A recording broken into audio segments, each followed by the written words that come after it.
Hello friends, welcome to my YouTube channel. তো এখন একটা নতুন তেলুগু ফিল্ম নিয়ে কথা বলবো, যেটা সোনি লিভ ওটিটি প্ল্যাটফর্মে রিলিজ হয়ে গেছে এবং মুভিটার নাম হচ্ছে স্কাইল্যাব। যে ফিল্মটার মধ্যে আমরা প্রধান যে চরিত্রগুলোকে দেখতে পাবো তার মধ্যে আছে নিত্যা মেনন, সত্যাদেব এবং রাহুল রামাকৃষ্ণা। তো এই ফিল্মটা কীরকম হলো সেটা নিয়ে তোমাদের সাথে শেয়ার করবো, তো ভিডিওটা কিন্তু অবশ্যই শেষ অবধি দেখবে। তো স্কাইল্যাবের যে কনসেপ্টটা মূলত নেওয়া হয়েছে সেটা হচ্ছে বেসড অন ট্রু ইভেন্টস, কারণ ফিল্মটা শেষে গিয়ে যখন স্কাইল্যাবের ব্যাপারে অনেক তথ্যগুলো জানাবে তখনই তোমরা বুঝতে পারবে যে অ্যাকচুয়ালি এরকম একটা ইনসিডেন্ট হয়েছিল। তো সেই ইনসিডেন্টটা নিয়েই এবার ফিকশনালাইজ করে এখানে গল্পটা লেখা হয়েছে, যেখানে আমরা দেখতে পাচ্ছি যে একটা গ্রামকে মূলত দেখানো হয়েছে ফিল্মটার মধ্যে, যেখানে একটা স্কাইল্যাব নাকি ওই গ্রামের মধ্যে পড়তে পারে। এবার স্কাইল্যাবটা কি, সেটা হচ্ছে একটা স্পেস স্টেশন যেটা মানে নাসা থেকে ছাড়া হয়েছিল রিসার্চের জন্য, এবং সেটা খবর এসছে যে এই স্কাইল্যাব স্পেস স্টেশনটা নাকি ভারতের মধ্যে পড়বে এবং ওই গ্রামের মধ্যেও নাকি পড়তে পারে। তো এই খবরটা গ্রামে ছড়িয়ে যাওয়ার পর গ্রামের যে বসবাসকারী মানুষরা আছে তারা আতঙ্কিত হয়ে তারা কি করবে, তাদের যে মানে দিন আনে দিন খায় যেরকম ব্যাপার ছিল, তারা কিভাবে এই যে দিন গোনা শুরু করবে এবং তাদের মধ্যে একটা আতঙ্ক যে কাজ করবে কি হবে না হবে, এবং স্কাইল্যাবটা কি সত্যিই পড়বে কি পড়বে না, সেই সব কিছু জানতে হলে তোমাদের এই স্কাইল্যাব মুভিটা দেখতে হবে। তো এই মুভিটার কনসেপ্টটা কিন্তু বেশ বেশ ফ্রেশ এবং একটা ইন্টারেস্টিং কনসেপ্ট রাখা হয়েছে, কারণ ফিল্মটার মধ্যে কমেডির সাথে কিন্তু ভালো একটা হিউম্যান ইমোশন দেখানো হয়েছে। স্পেসিফিক্যালি যে হিউম্যান ইমোশনটা ফিল্মের লাস্টে কিন্তু ভালোভাবে ইনকর্পোরেট করা হয়েছে, এবং গল্পের যে ট্রিটমেন্টটা সেটা কিন্তু বেশ ভালোভাবে দেখিয়েছে। কারণ এই গল্পের যে মূল কনসেপ্ট, যেটা আমার দেখে মনে হয়েছে দেখানোর চেষ্টা করেছে, সেটা হচ্ছে হিউম্যানিটি।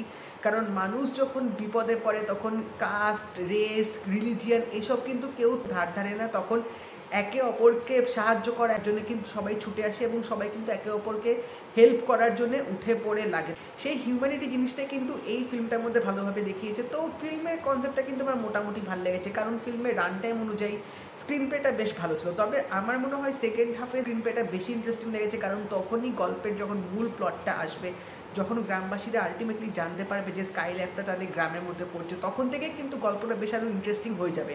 বাট ফিল্মের ফার্স্ট হাফে তোমরা দেখতে পাবে যে ফিল্মের যে মেন ক্যারেক্টারগুলো আছে, গ্রামের সব ক্যারেক্টারগুলো কীরকম আছে, তাদের কীরকম লাইফস্টাইল চলছে, এবং এখানে যে তিনটে প্রধান চরিত্র আছে সেটা হচ্ছে সত্যাদেব, নিত্যা মেনন এবং রাহুল রামাকৃষ্ণ, তাদের ক্যারেক্টারটা কী, তারা কীভাবে ওই গ্রামে আসলো, কী মোটিভ নিয়ে তিনজনই গ্রামে আসবে, তারপর তাদের লাইফস্টাইলটা গ্রামে কীরকম হবে, সেগুলোই ফার্স্ট হাফে দেখাবে। এবং সেকেন্ড হাফে অবভিয়াসলি আমরা দেখতে পাবো যে সব গ্রামবাসীরা যখন জেনে যাবে যে স্কাইল্যাব পড়ছে গ্রামের মধ্যে, তো একটা আতঙ্ক ক্রিয়েট হবে, এবং তারপর কী হবে সেটা সেকেন্ড হাফেই দেখাবে। তো এখানে বলতে হবে এই যে তিনটে ক্যারেক্টার মূলত ফিল্মটার মধ্যে ফোকাস করা হয়েছে, তারা আসবে একটা মোটিভ নিয়ে, তারা আসবে একটা লক্ষ্য নিয়ে গ্রামের মধ্যে, এবং যখন এসে দেখবে যে গ্রামের অবস্থা কীরকম, এবং প্রত্যেকজনেরই কিন্তু ক্যারেক্টার ডেভেলপমেন্টটা বেশ ভালোভাবে দেখিয়েছে, যেভাবে ক্যারেক্টারগুলো গ্রোথ হচ্ছে, একটা রিয়েলাইজেশন আসছে এবং তারা গ্রামেই থেকে যাচ্ছে, তো সেই জিনিসটা কিন্তু ভালোভাবে দেখিয়েছে। এবং অবশ্যই বাকি যে কো অ্যাক্টার্সগুলো আছে, সিগনিফিক্যান্ট রোল যাদের আছে, তারা কিন্তু যথেষ্ট রকম ভালো অভিনয় করেছে। এবং এই ফিল্মটার মধ্যে কিছু কিছু ভালো কমেডি মুহূর্ত রাখা হয়েছে যেগুলো তোমাদের জেনুইনলি হাসাবে। তাছাড়া বলতে গেলে এই ফিল্মে কিছু গান ব্যবহার করা হয়েছে যেগুলো কিন্তু সত্যি সুন্দর লাগছিল। স্পেশালি লাস্টে একটা গান দিয়েছে যখন সত্যাদেব চলে যাবে, তো সেই সিনে কিন্তু গানটা বেশ ভালোভাবে ইউজ করা হয়েছিল, ওই মোমেন্টগুলো কিন্তু আমার বেশ ভালো লাগছিলো দেখতে।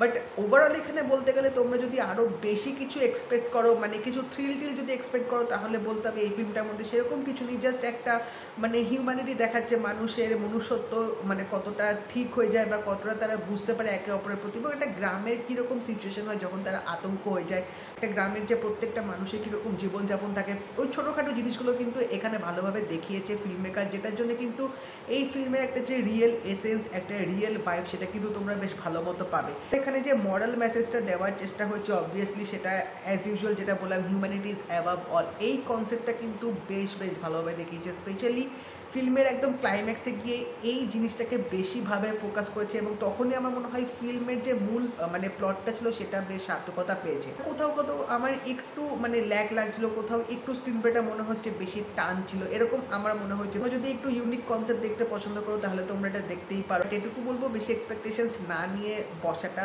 বেটার হবে, তাহলে হয়তো তোমাদের কাছে ফিল্মটা আরও বেশি ভালো লাগতে পারে। তো যদি স্কাইল্যাব মুভিটা তোমরা দেখে থাকো তো অবশ্যই জানিও তোমাদের কেমন লাগলো, এবং যদি এই ভিডিওটা ভালো লেগে থাকে লাইক করে দিও, শেয়ার করে দিও, চ্যানেলটা কিন্তু অবশ্যই সাবস্ক্রাইব করে দেবে, নোটিফিকেশন বেলটাও কিন্তু অল করে দিও। দেখা হবে পরের ভিডিওতে, বাই।